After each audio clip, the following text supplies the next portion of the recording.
folks. I'm Pastor Kathy Currier, lead pastor here at Epiphany United Methodist Church. We've been exploring ways to strengthen our impact as a faith community, and I want to share one particular opportunity that we think is going to make a meaningful difference. We believe we can create significantly greater flexibility, not just to worship, but also to engage and serve by improving how we use our building and our sanctuary in particular. We're excited by the possibilities, which I'll share more about in just a moment. But first, a bit of perspective. As you know, we updated our growth strategy a few years ago, just after the pandemic. We chose first to focus on our future, young families, young adults, and diverse members. We saw this as an essential step to increase the vitality, inclusivity, and enduring impact of our Epiphany family. We also chose to focus on our heritage by reaffirming our commitment to worship, to our missions, our care ministry, our children's and youth programs, and all the other ways we support each other and help our neighbors. One of the things that I am so inspired by is that this focus earned the support of every part of our congregation, young and old, conservative and progressive men and women, legacy members and new members. There were some differences of opinion along the way, of course, but we rallied around our potential to grow and to expand our impact. The great news, friends, is that this strategy is working.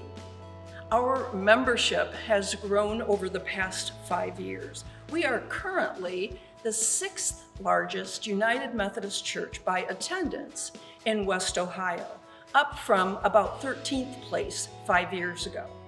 And we're averaging nearly 400 people in our worship services, not including those who join us online.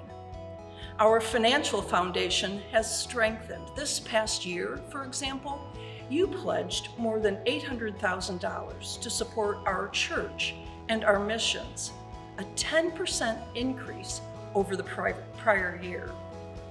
Our care ministries are serving more people.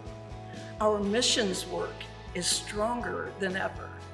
We have a rich and diverse mix of small groups.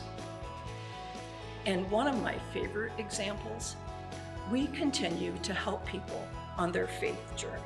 In fact, we've celebrated, as of this weekend, 14 baptisms so far this year. Babies, children, and young adults. I don't think any of us ever feels quite as close to God as we do during those moments. And important as encouraging that all of these examples are, I know they don't tell the whole story. One of the ways we can see our impact most clearly is through what I think of as Epiphany at work. The work that happens day after day in and through this church. What I love about the idea of Epiphany at work is that while our progress is made possible by every one of us, it's not always visible to all of us. I was reminded of that when a longtime member of our congregation asked me the question recently. He said, "Can you take me through a typical week in the life of Epiphany?" It was such a simple but inspiring question.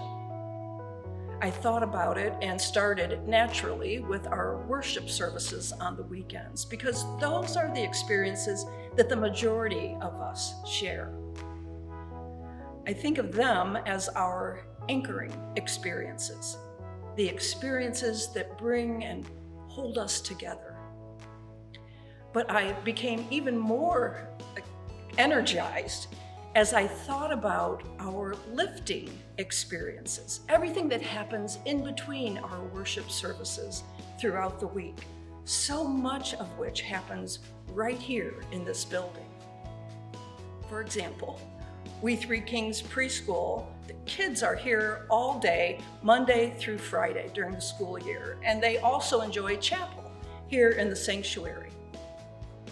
On Monday and Thursday evenings, our church is full of scouts everywhere. Our Love in Action ministry, which is approaching its 25th anniversary, meets here on Tuesday mornings and is busting at the seams. Our midweek mix coffee group is here every Wednesday morning. Our grief group meets throughout the year for eight-week sessions. Our praise band, our orchestra, the choir, 3 bell groups are here practicing and filling the whole building with their music and voices. I could go on, but I hope you get a sense of the many ways that we are living and celebrating our faith together. Epiphany is always at work. And what's wonderful is that we can do even more if we make the best use of all that we have to work with. Which brings me to the news that I want to share today. News that I want us to activate and celebrate in the weeks and months ahead. As I mentioned earlier, we are going to improve the way we use our building and our sanctuary in particular. We're going to do this by filling our whole sanctuary with the chairs that now fill the back half of our sanctuary, and pass our pews on to a new purpose. This change will enable us to do so much more with this sacred space than we're doing today. We're excited about the possibilities this change will create, but this isn't a change we're making without careful and prayerful thought. We know our pews are special to us. They signify the sacredness of our sanctuary. They connect the contemporary and traditional aspects of our church. They bring warmth to the space where we all worship every week. But as your leadership team, we also thought hard about our responsibility as stewards of the church's resources. Space is a precious resource. So we asked ourselves, what could we be doing with the space that we have? As we considered all that happens in our church week after week, it became clear that we are utilizing pretty much every nook and cranny of this place, day in and day out, except for one space, our sanctuary. We come together to worship in our sanctuary every Saturday and Sunday. We greet one another, we pray together, we share sermons and communion with one another, and then we come back together the next weekend and do it all again in a way that strengthens our faith and our sense of community. This is sacred time. But in the days between our worship services, our sanctuary is largely unused. It sits silent and mostly empty until the next weekend. So as we asked ourselves, what more could we do with what we have? Our answer was clear. We can reimagine our sanctuary, the single largest space in our church, as a continuing place of worship for sure, but also as a place of engagement and service and ministry and so much more. Once we opened our minds to this act of reimagination, exciting possibilities began to emerge.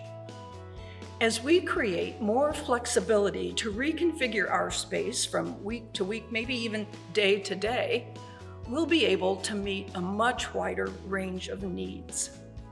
I know I speak for our pastoral staff and our entire leadership team when I say I'm excited. So, what comes next? First, we are finding new purpose for our pews. We'll keep some of them here in the church to honor our heritage, and we're exploring how we might transform them in ways that will preserve and continue their mission to bring passion for Christ and love for all to people who most need our help. We'll have more to share with you about this later this summer. Second, we will continue to improve our lighting, sound, streaming capabilities, and more. This will enhance our experiences in the sanctuary and expand our reach beyond the sanctuary. And third, we will begin to use this space in ways we have never been able to use it before. It will become an invigorating new home for our Vacation Bible School activities. It will open itself up to our small groups. It will enable us to host events such as our meal packing event for Hands Against Hunger and our partner there. We'll have the opportunity to host district and conference events that we've not had the space to host before. We'll expand our creative ministry by inviting more young artists into our church for practices and performances, and so much more. We're confident that we have yet to imagine all the possibilities while remaining faithful to everything we love about our sanctuary and about our church. It's on that note that I want to close with a personal commitment to all of you. Our sanctuary is sacred, and it will remain sacred even as it becomes more dynamic. The iconic elements of our sanctuary will not change. Our cross will stay, our stained glass window will stay, our altar and baptismal font will stay, the choir loft and the praise band space will stay, our hymnals will stay. None of this changes. Our worship services will also remain the same. We will continue to have 3 services every weekend. We will worship with our praise band, our choir, bell choir, and orchestra. We will celebrate connection moments. We will baptize our babies and share open communion. And we will continue to share our faith and be the inclusive, welcoming church that we've always been. Most importantly, we will honor all 5 of our pillars in the ways we use our sanctuary. It will remain our primary space for worship. It will become even more valuable as a space to serve. It will enable us to grow in ways that it is not fully doing today. It will become more central to our missions and our ability to give.